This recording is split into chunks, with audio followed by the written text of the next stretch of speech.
January 5. Jesus, please be with us. Quiet our hearts within us. Help us to hear you. Help us to know you and understand you. Help us to seek the wisdom that you have given us in your scriptures. Amen. Genesis 11:1 through 13:4. Now the whole earth had one language and one speech, and it came to pass, as they journeyed from the east, that they found a plain in the land of Shinar, and they dwelt there. Then they said to one another, "Come, let us make bricks and bake them thoroughly." They had brick for stone, and they had asphalt for mortar. And they said, "Come, let us build ourselves a city, and a tower whose top is in the heavens. Let us make a name for ourselves, lest we be scattered abroad over the face of the whole earth." But the Lord came down to see the city and the tower which the sons of men had built. And the Lord said, "Indeed, the people are one, and they all have one language, and this is what they begin to do. Now nothing that they propose to do will be withheld from them. Come, let us go down, and there confuse their language, that they may not understand one another's speech." So the Lord scattered them abroad from there over the face of all the earth, and they ceased building the city. Therefore its name is called Babel, because there the Lord confused the language of all the earth, and from there the Lord scattered them abroad over the face of all the earth. This is the genealogy of Shem. Shem was 100 years old, and begot Arphaxad 2 years after the flood. After he begot Arphaxad, Shem lived 500 years and begot sons and daughters. Arphaxad lived 35 years and begot Salah. After he begot Salah, Arphaxad lived 403 years and begot sons and daughters. Salah lived 30 years and begot Eber. After he begot Eber, Salah lived 403 years and begot sons and daughters. Eber lived 34 years and begot Peleg. After he begot Peleg, Eber lived 430 years and begot sons and daughters. Peleg lived 30 years and begot Reu. After he begot Reu, Peleg lived 209 years and begot sons and daughters. Reu lived 32 years and begot Serug. After he begot Serug, Reu lived 207 years and begot sons and daughters. Serug lived 30 years and begot Nahor. After he begot Nahor, Serug lived 200 years and begot sons and daughters. Nahor lived 29 years and begot Terah. After he begot Terah, Nahor lived 119 years and begot sons and daughters. Now Terah lived 70 years and begot Abram, Nahor, and Haran. This is the genealogy of Terah. Terah begot Abram, Nahor, and Haran. Haran begot Lot. And Haran died before his father Terah in his native land in Ur of the Chaldeans. Then Abram and Nahor took wives. The name of Abram's wife was Sarai, and the name of Nahor's wife Milcah, the daughter of Haran, the father of Milcah, and the father of Ishka. But Sarai was barren; she had no child. And Terah took his son Abram and his grandson Lot, the sons of Haran, and his daughters-in-law Sarai, his son Abram's wife, and they went out with them from Ur of the Chaldeans to go to the land of Canaan. And they came to Haran and dwelt there. So the days of Terah were 205 years, and Terah died in Haran. Now the Lord had said to Abram, "Get out of your country, from your family and from your father's house, to a land that I will show you. I will make you a great nation. I will bless you and make your name great, and you shall be a blessing. I will bless those who bless you, and I will curse him who curses you, and in you all the families of the earth shall be blessed." So Abram departed as the Lord had spoken to him, and Lot went with him. And Abram was 75 years old when he departed from Haran.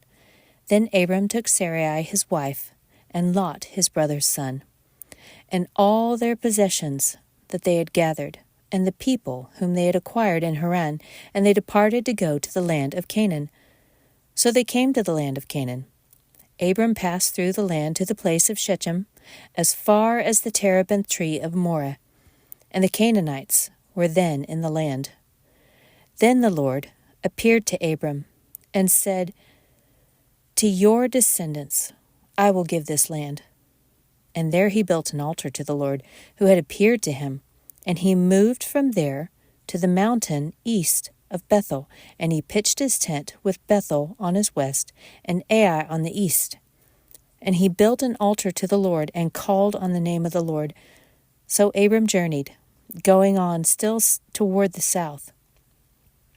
Now there was a famine in the land, and Abram went down to Egypt to dwell there, for the famine was severe in the land.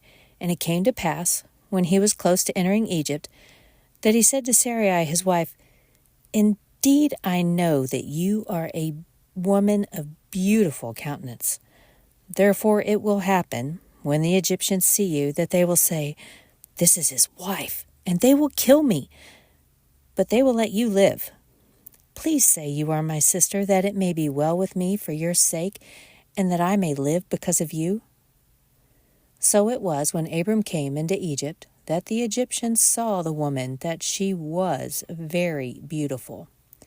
The princes of Pharaoh also saw her, and commended her to Pharaoh, and the woman was taken to Pharaoh's house. He treated Abram well for her sake. He had sheep, oxen, male donkeys, male and female servants, female donkeys, and camels. But the Lord plagued Pharaoh and his house with great plagues because of Sarai, Abram's wife. And Pharaoh called Abram and said, What is this you have done to me? Why did you not tell me that she was your wife? Why did you say, She is my sister? I might have taken her as my wife. Now therefore, here is your wife. Take her and go your way. So Pharaoh commanded his men concerning him, and they sent him away with his wife and all that he had. Then Abram went up from Egypt, he and his wife and all that he had, and Lot with him, to the south. Abram was very rich in livestock, in silver, and in gold, and he went on his journey from the south as far as Bethel, to the place where his tent had been at the beginning, between Bethel and Ai, to the place of the altar which he had made there at first. And there Abram called on the name of the Lord. Matthew 5:1-26. And seeing the multitudes, he went up on a mountain. And when he was seated, his disciples came to him. Then he opened his mouth and taught them, saying, Blessed are the poor in spirit, for theirs is the kingdom of heaven. Blessed are those who mourn, for they shall be comforted. Blessed are the meek, for they shall inherit the earth. Blessed are those who hunger and thirst for righteousness, for they shall be filled. Blessed are the merciful, for they shall obtain mercy. Blessed are the pure in heart, for they shall see God. Blessed are the peacemakers, for they shall be called sons of God. Blessed are those who are persecuted for righteousness' sake, for theirs is the kingdom of heaven. Blessed are you when they revile and persecute you and say all kinds of evil against you falsely for my sake. Rejoice and be exceedingly glad, for great is your reward in heaven, for so they persecuted the prophets who were before you. You are the salt of the earth, but if salt loses its flavor, how shall it be seasoned? It is then good for nothing but to be thrown out and trampled underfoot by men. You are the light of the world. A city that is set on a hill cannot be hidden, nor do they light a lamp and put it under a basket, but on a lampstand, and it gives light to all who are in the house. Let your light so shine before men that they may see your good works and glorify your Father in heaven. Do not think that I came to destroy the law or the prophets. I did not come to destroy, but to fulfill.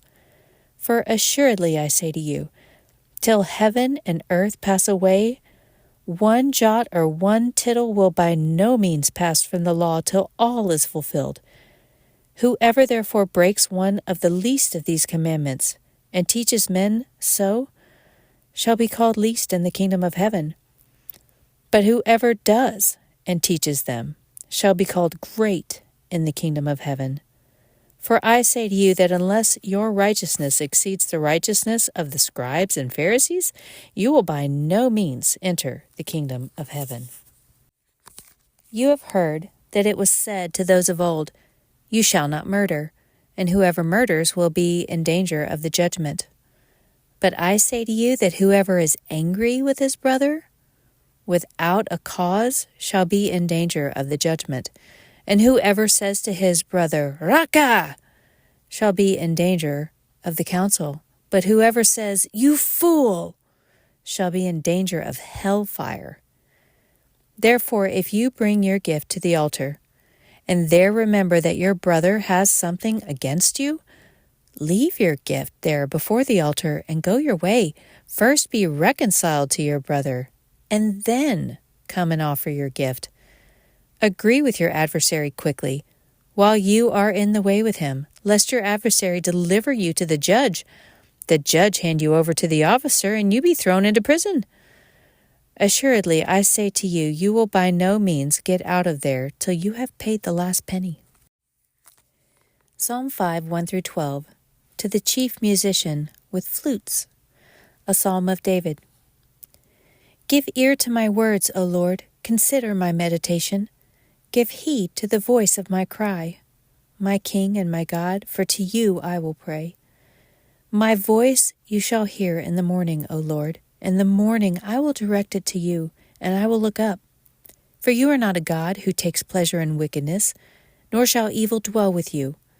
The boastful shall not stand in your sight. You hate all workers of iniquity. You shall destroy those who speak falsehood. The Lord abhors a bloodthirsty and deceitful man. But as for me, I will come into your house in the multitude of your mercy. In fear of you, I will worship toward your holy temple. Lead me, O Lord, in your righteousness because of my enemies. Make your way straight before my face. For there is no faithfulness in their mouth. Their inward part is destruction. Their throat is an open tomb. They flatter with their tongue. Pronounce them guilty, O God. Let them fall by their own counsels. Cast them out in the multitude of their transgressions, for they have rebelled against you. But let all those who rejoice, who put their trust in you, let them ever shout for joy because you defend them. Let those also who love your name be joyful in you. For you, O Lord, will bless the righteous.